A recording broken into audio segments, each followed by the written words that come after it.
So good. Okay, we are on. Welcome to the webinar. As I said, my name is Mark Pirtle, and this webinar is all about making the change that you want to, getting out of your head that story that keeps you stuck inside and moving into a better, brighter future.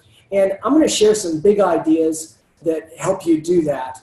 It's really hard to heal alone, and what I mean by that is it's difficult to get the information that you need that is going to increase your capacity to see your life differently. And when you engage with other people, just like you are with me right now, you learn new ideas and have new experiences. And those new ideas and those new experiences, that's actually what's so psychoactive. And when I use the word psychoactive, what I mean is it changes how you see the world and actually changes your brain. So when your brain changes, you're more able to see in a new way larger perspectives in the future. So what I want to do is I want to share 3 big ideas with you that are all related to how stories keep us stuck, but also how learning something new and engaging in different practices liberates you from your story, okay? And after I share these ideas, the thing I really want to communicate is that you're gonna get it, okay? These ideas, it's not rocket science, but it's also true that you're very likely gonna forget it. Like if you don't take action at the end of the webinar to continue sort of as a lifelong learner and really take what you learned today on board and decide, okay, I'm gonna do something different, it's really hard or nearly impossible to change if you don't change. And so I'm gonna invite you at the end to take things farther, and we'll see where this can go for you, all right? So let me share my screen with you right now. And, okay, there we go. Let me just start this webinar. And what I'm gonna do is, I introduced myself prior to starting this recording, and besides starting a rehab facility, starting the pain program for a rehab facility, I've also generated programming that interested an executive producer, and he and I got together and with a 2-time Emmy Award-winning director named Francis Causey, we just finished a documentary film. And what I want to do is I want to show you the trailer to this documentary before we get started. I think it'll set up things really nicely. So here's the trailer to the film. And the film is titled, Is Your Story Making You Sick? Let me just move this out of the way. There we go. Here we go.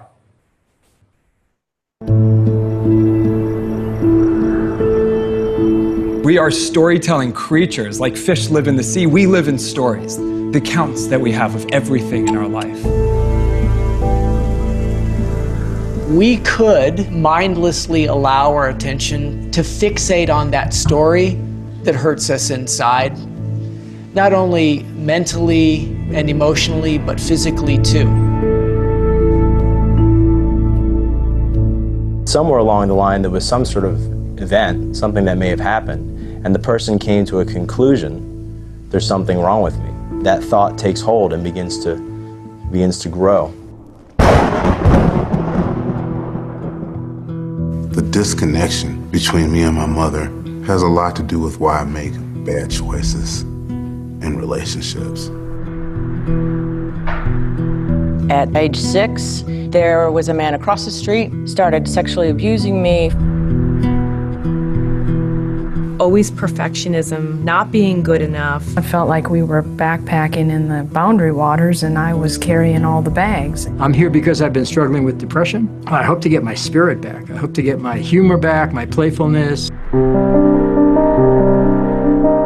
I truly believe that the root of all of our problems, whether personal, professional, societal, are the result of mindlessness. The more childhood adversity, emotional or physical or sexual abuse or a parent dying, the greater risk not only of addiction, but also of psychosis, also of attention problems, also of autoimmune diseases. As soon as we start recognizing that our stories are not reality, we become the storytellers of our own life.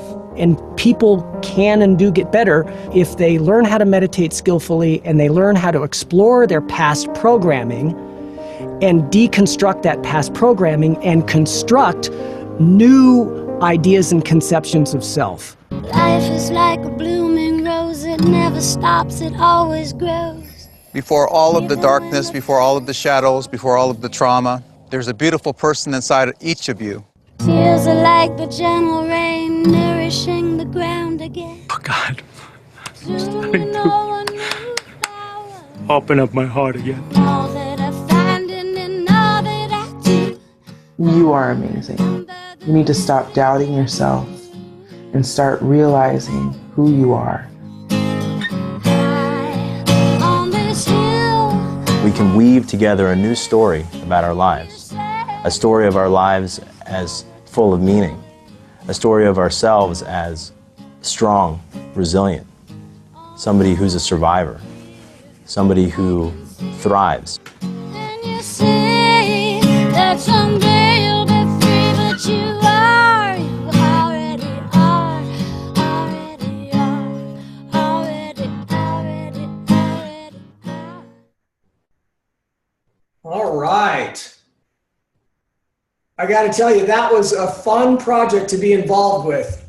Okay, so let's get into the three big ideas. As we grow, and this happens with everybody, we grow up, our consciousness, how we perceive the world, grows up through stages. And the first stage is the stage that a child grows through. It's called the concrete stage. Now, when a child sees the world, they see the world very black and white. They haven't developed the capacity yet to sense the subtlety inside of themselves or others. They're very self-oriented, and it's not a bad thing. It is what it is. They because they have limited experience, they are not aware of many choices, so it's sort of either or. If they don't get what they want, we've all had the experience of children not getting what they want. Notice how reactive they can be and emotional. A concrete perspective makes a person very impulsive.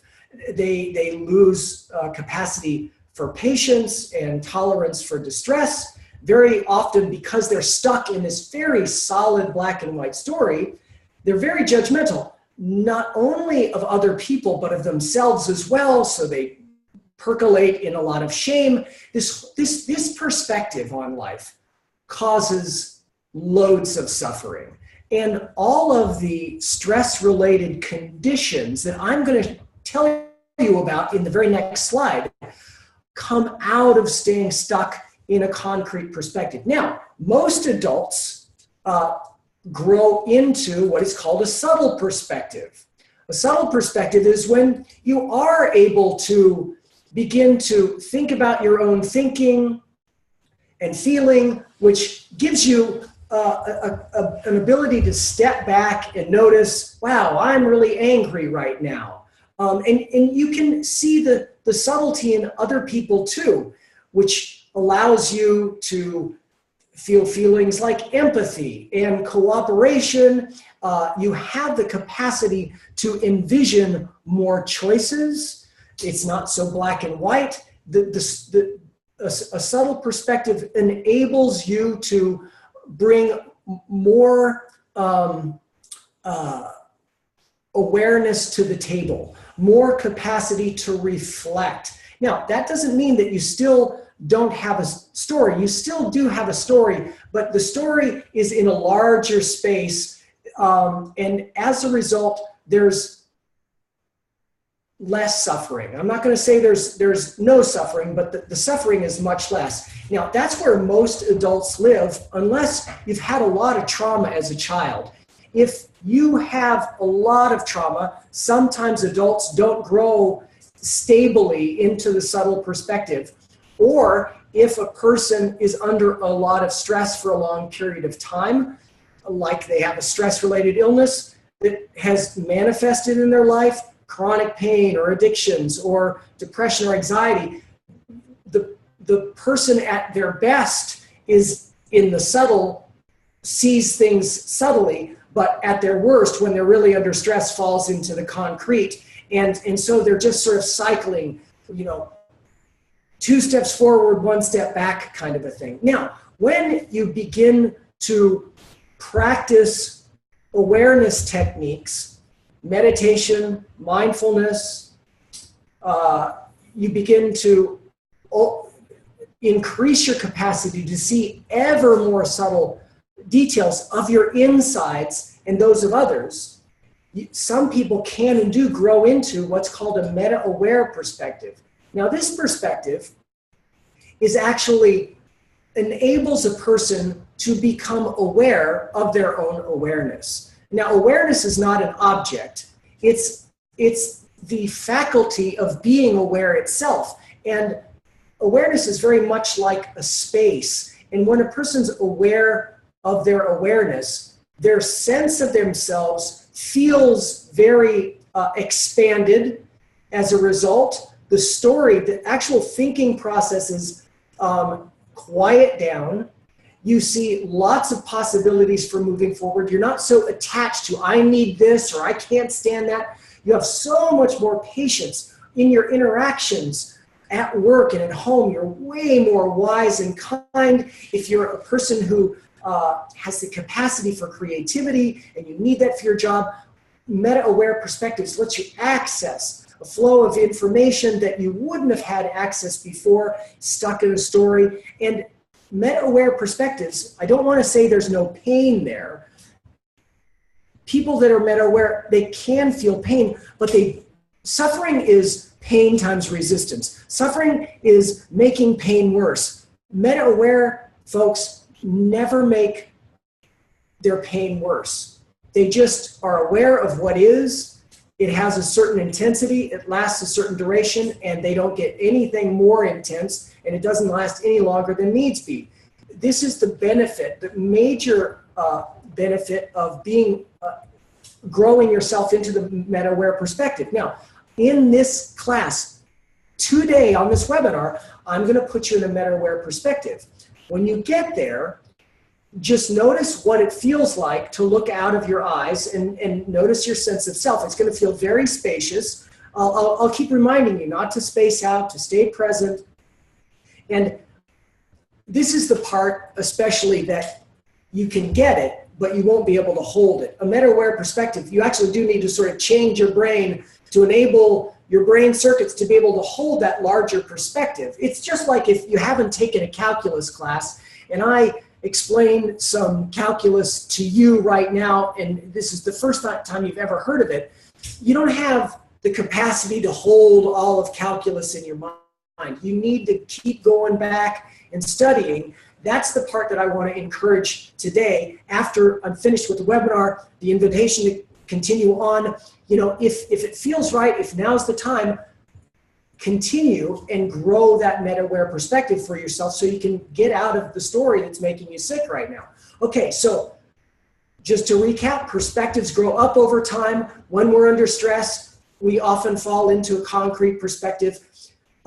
We can grow the largest, the most open perspective, a meta-aware perspective, but that takes a little coaching, it takes a little practice. All right, so next, this slide is all about how stories make us sick. Now, when we're under stress, we're always generating a story in our head, and that story is going to come with certain themes. The first, you see the column on the left that says appraisals. There's 6 words there. The top 5, those are negative appraisals. That's a word or a theme that goes with something that's happened to you in your life that will cause emotion to arise.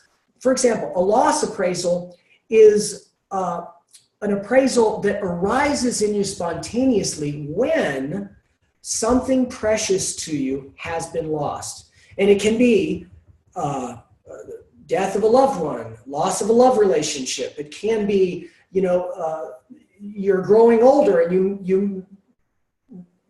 you're nostalgic and feel sad for your youth. You may have lost your health. Any number of things are that when sadness is the emotion that arises in you, just know that you're experiencing somewhere in your story the sense of loss. Okay? That's the important thing to know.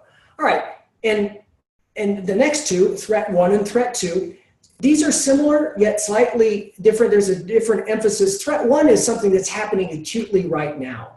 So if somebody pointed a gun at you, or you were sitting in a car and you heard screeching tires behind you, both of those situations would cause you to feel fear. So that's acutely something, some harm is going to come to you, perhaps acutely. That's where fear comes from. Standing on the edge of a cliff is threat 1. Now, threat 2 is very often, if you're on this webinar, very often why you're here. And you'll notice if threat 2 is up for you in your life, because the voice in your head is telling you, and many times over the last few months, like, I cannot handle this anymore. It's too much. It's wearing me down. This is killing me. If that is part of your story, I just want you to know that you're going to feel distress and overwhelm. Check it out for yourself. And that distress and overwhelm, I just want you to know that's changing your biochemistry. Okay. And so stories make us sick because when the emotion's on board, it changes our chemistry. An inadequacy appraisal happens and really sticks to us if we've been shamed as a child, we had trauma as a child, we grew up thinking that we weren't just quite adequate. Maybe we didn't look the way, Madison Avenue says we should look. We don't have the things that, our peers did. For whatever reason, if we don't feel like we measure up in any way, we're going to perhaps, very likely, spin a story of our own inadequacy, and we're going to be living with a lot of shame in our lives. That's another toxic emotion that changes your biochemistry. An injustice appraisal, if anything that happens to you is not fair, that's going to trip your trigger on the continuum of the anger spectrum, from frustration to anger. An injustice appraisal is going to trip that trigger. Happens to all of us. Stand in line at the grocery store, somebody cuts in front of you. That's an injustice appraisal that causes anger. Now, a person who marinates in anger really generates a lot of biochemistry that can be very, very unhealthy. So you got to watch the stories that play in your mind, because if nothing else, the story will make you sick over time. So if you want to take care of yourself, you've got to find a way to get out of that concrete perspective. All right, a challenge appraisal on the surface seems positive, and as we talk about it right now, it is.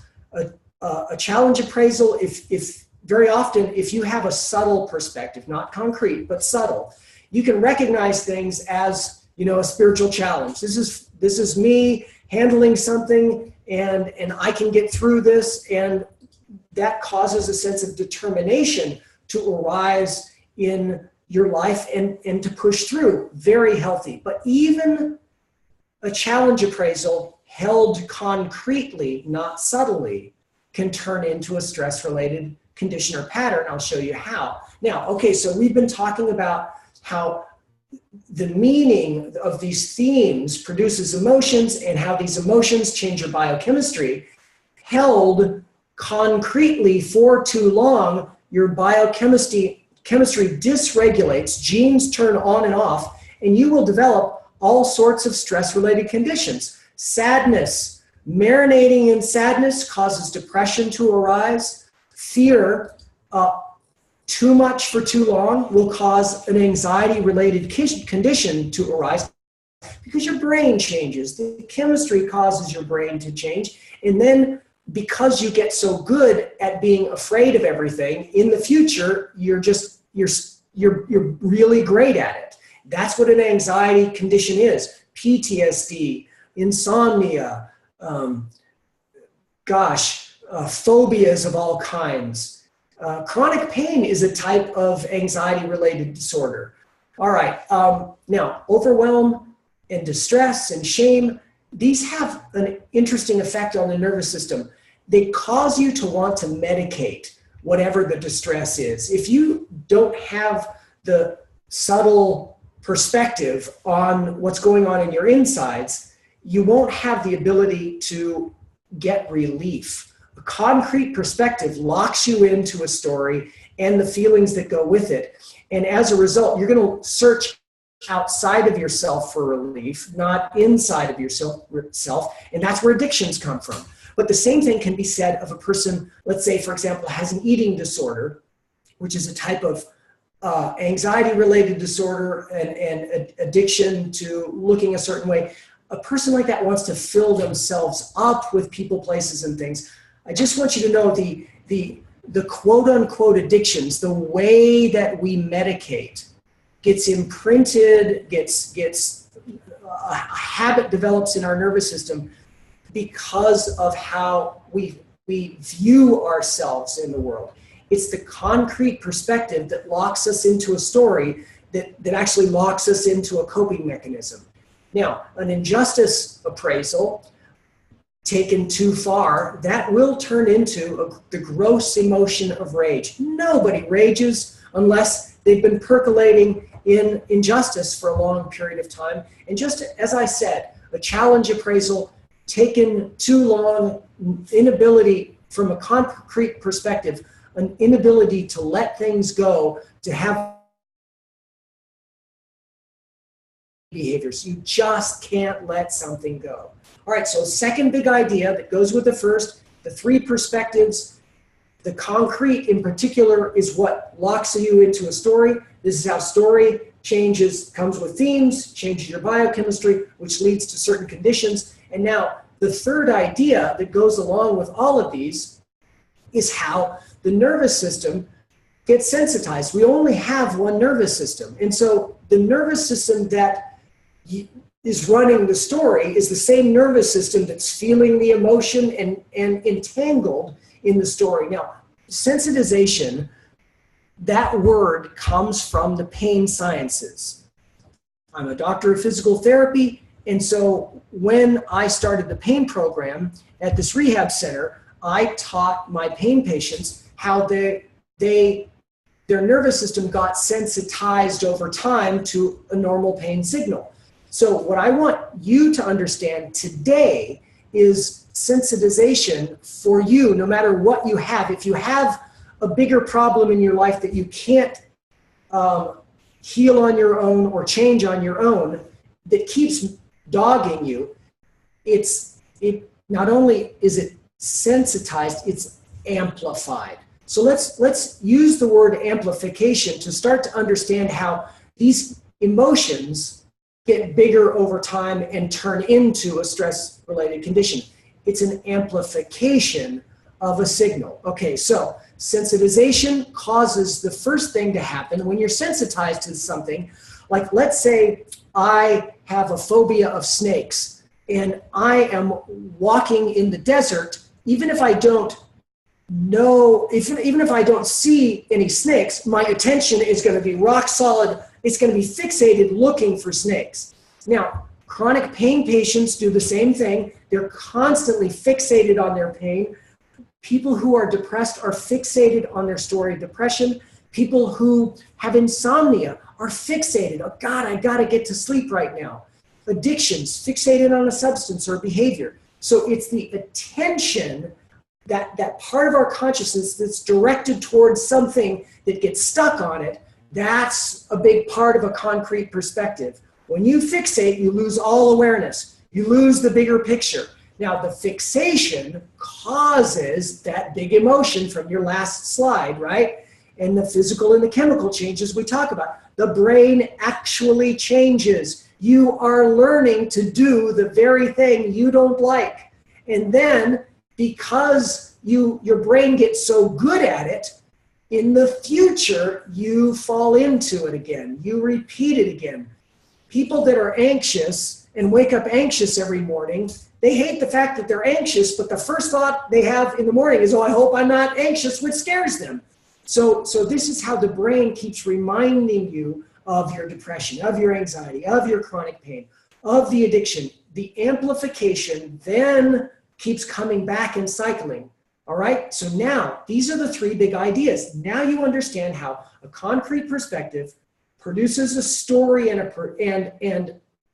a sense of, I am locked into this with very few options, and then you drive an actual physiology, neurons and chemicals that keep you stuck there. Okay, so now what I want to do is I want to show you how to generate a perspective that gets you out of and can view yourself from a meta means higher, a higher place, meta-aware, higher than. You're going to get a bigger perspective. Now, earlier on, I said that awareness is like a space, okay?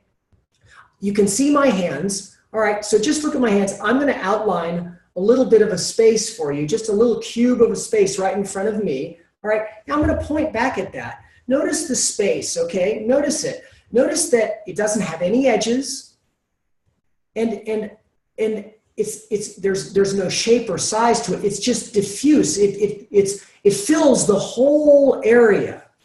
Spaces also are empty, and being empty, you can pass things through it. Okay? That's the way your mind is. Your mind doesn't have an ending point. You'll see in a moment. I'm going to take you there. Also notice, you will also be able to notice that the mind is empty. Even if you think you have thoughts and feelings and the mind is cluttered, when you look at the mind itself, you're just going to notice emptiness, which is a strange quality. Then you will also, I'll get you to also see that what passes through your mind, the objects that seem to pass through your mind, is the energy and the information, the story.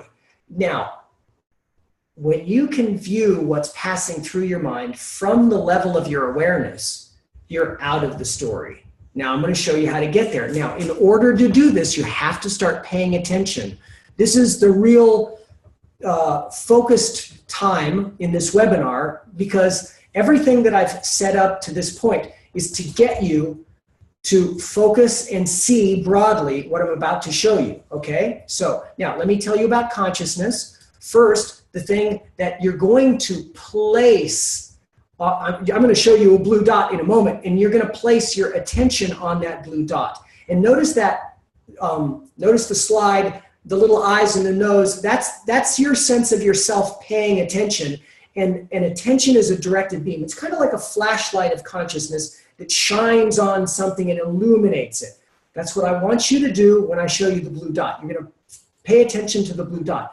And at the very same time, I'm going to lead you to become aware of the whole space. Now, I use that word space again because awareness is part of that. Awareness is the whole space of your consciousness.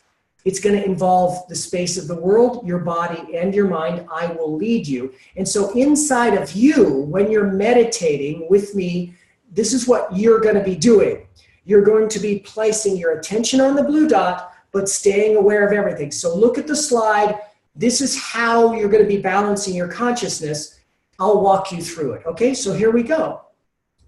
Now, here's the blue dot, and there's nothing special or magical about this blue dot. It's just something to pay attention to. So do that right now. Pay attention to the blue dot. Now, let's really place our attention and notice the qualities of this blue dot.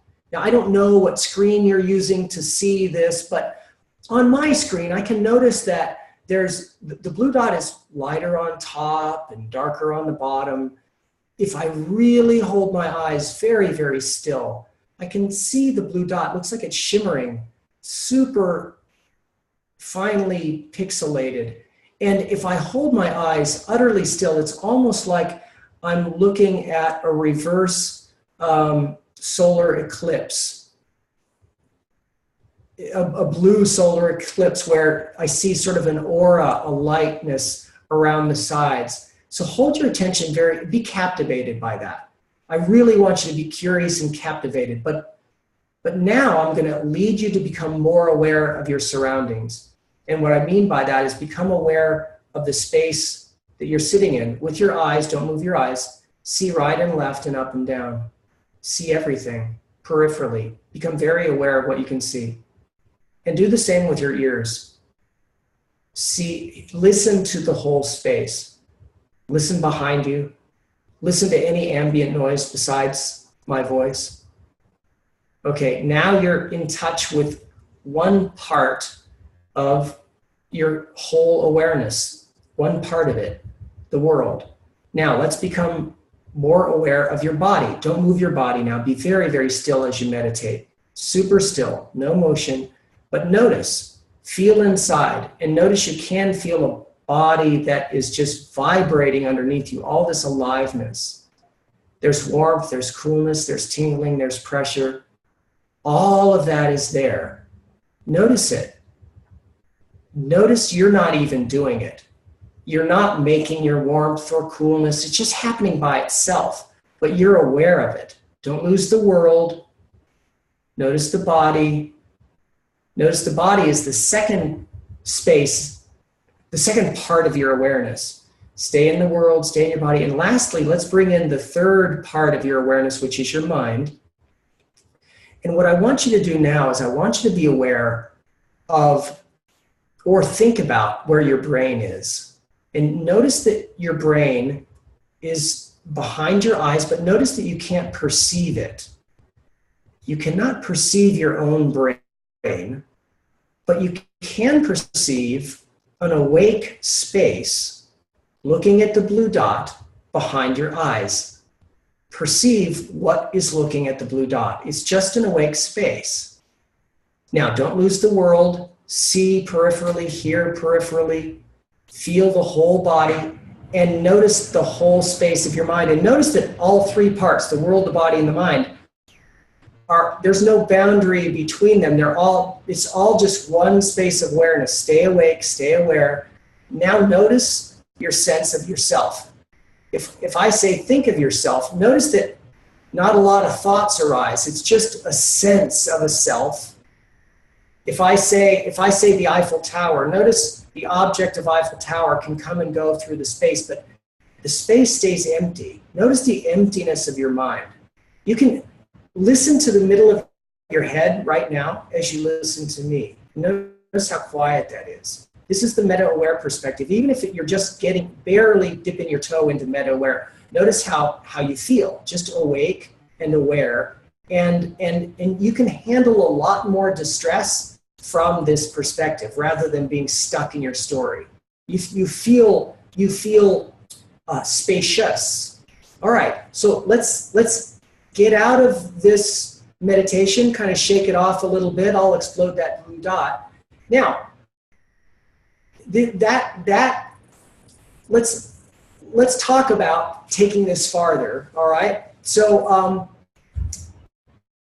notice how you feel now. I put myself, as I guide the meditation, I guide myself, and what I notice for myself is I notice that I'm far more calm, far more awake and aware after I shift myself into a meta-aware perspective than before I do it. Notice if that happens to you. Now, for me as well, I've been doing this for years. My brain circuits don't hold solidly a meta-aware perspective yet. You know, there are people that walk around on the planet that happens for. I'm not sure if you're aware of Byron Katie or Eckhart Tolle, you know, and some of our most celebrated spiritual teachers held that perspective and were able to speak spiritual truth from there. Now, for most of us, it's going to be something that you have to practice in order to shift the brains so your brain circuits hold that perspective. Now, that's what this class that I'm teaching that starts on April 14th is all about. I'd love to invite you to this class. It's 6 classes. We're going to start the class April 14th, which is a Saturday, 8 a.m. on the Pacific time zone, 11 a.m. Eastern. And as I said, it starts April 14th. And we're going to go 6 weeks. We'll skip Mother's Day and Memorial Day, so it ends June 10th. 6 classes over 8 weeks, 2-hour classes. And the classes are delivered just like this is, just like you are looking at this slide right now and participating with me. It's exactly the same thing. We have an ability to talk back and forth with opening the chat box and whatnot. The class that I've designed helps all stress-related conditions. So it doesn't matter whatever pattern has amplified itself and is resistant to change in your life. Once you learn these techniques, you become your own therapist, and that's how you begin working your way out of it, okay? And as you practice, you change your brain and you get better. Things get better over time. This process is adaptable to any lifestyle. I'm not going to tell you how to practice. I'm going to give you a smorgasbord of techniques that you try out and find the ones that fit and use those, okay? I want you to be your own therapist, as I say, and do what feels good to you, because if you do something that you like, that's easy, that works, you'll stay at it. And that's really what I want to encourage, because just because you take a class or you take this, this is sort of deciding to make a change for your life. If you want to change, you have to change. Okay, it's kind of like being in recovery. I mentioned I worked in a recovery facility. When people are doing 12-step, you know, they stay. The reason 12-step works is because people stay involved over a long period of time. They go to meetings and they stay involved, and that's the practice. All right, so I have had people with all sorts of stress-related illnesses take the class and tell me how much better they have become. You can, on my website, I'll show you my website, you can read lots of testimonials. And I also am here to give you lifetime support. If you take the class, you have access to a forum where all the students who have ever taken a class engage each other with an online community, get support from me directly, and each other. All right, so that's just the thumbnail sketch of the class itself. And let's talk about saving you money. All right, so normally the class, oh, here we are having our struggles with this slide again. Goodness sakes. Oh gosh. Let me escape out of here real quick. I'll go through this very quickly. Oh, I'm so sorry. You know, I'm having trouble with this slide for some reason. Okay. All right. So this, if you decide that what you've heard today on this webinar is something that excites you, you want to do this, and you register today, and I'll share the link in the chat box, you will receive a $200 coupon automatically when you check out. When you see the class, it'll say $5.95. Put that in your cart, and when you go to check out, there's going to be a $200 coupon. All you have to do is click on the coupon and activate it, and you'll get your bonus. If you want to register with a friend, family member, and you both register together, you see this code at the end. It says BAF, bring a friend 50. You can use that code also at checkout and get another $50 off. All right, so there's the code right now, and I've been told that you yourself cannot click on this. So what I'm going to do is I'm going to stop this share, and I'm going to put this code in the chat box. So I see that Linda's already done that. Okay, now, great. Okay, so there's the code, and I'm going to hang around because I see that there are a number of people on this call. I am excited that you're here with me, and I want to encourage you, if you were motivated to watch this webinar because of the title, Is Your Story Making You Sick? Just like I said in the beginning, maybe the better question to ask yourself is now the time to make the change? I'm inviting you to do something good for yourself, you know, to actually learn something that is going to raise your perspective, shift how you view yourself, change your story and your brain, so in the future you suffer less. It's that easy in a sense. It's that simple. Now, the practice in your life, what we can't guarantee, and I even can't guarantee this for myself, you know, I have stress in my life, but thank God I have a practice. If I did not have my practice, I don't know how I would handle the stress that I have. And I know many of you suffer a lot worse than I do. And it used to be so much worse for me. 15 years ago, 17 years ago, I was a hot mess. And because of this practice, I'm healthier, I'm happier, I handle the stress that I have in my life skillfully. My relationships are better. I'm more creative. I sleep better. I'm a better parent. All of that stuff comes from my spiritual practice. And how I got started was I took a class. I took a class I investigated information, I put effort into practices, and then when my life showed up and all the stress, because of what I learned, I had the awareness and composure to go through circumstances that would have really gotten me off track, stayed on track, developed my own insights, and generated a verified faith that my practice is the thing that keeps me on track.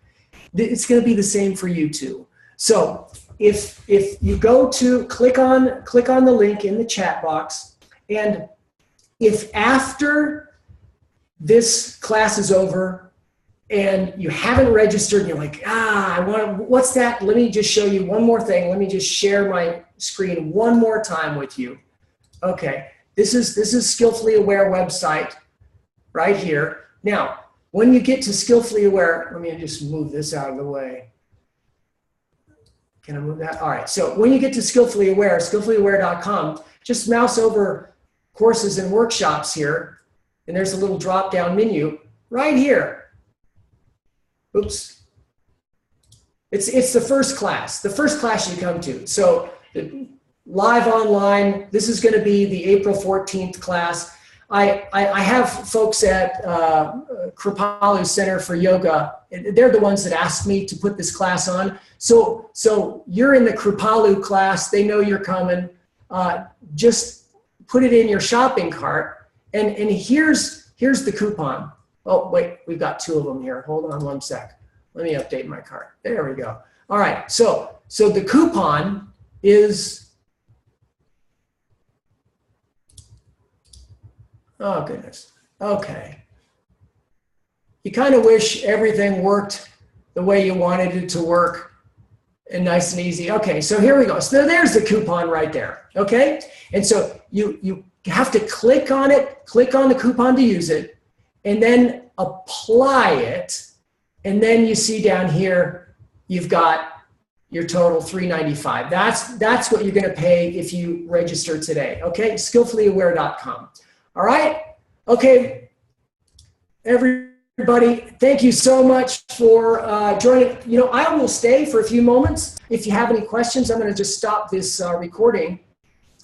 Then we'll go.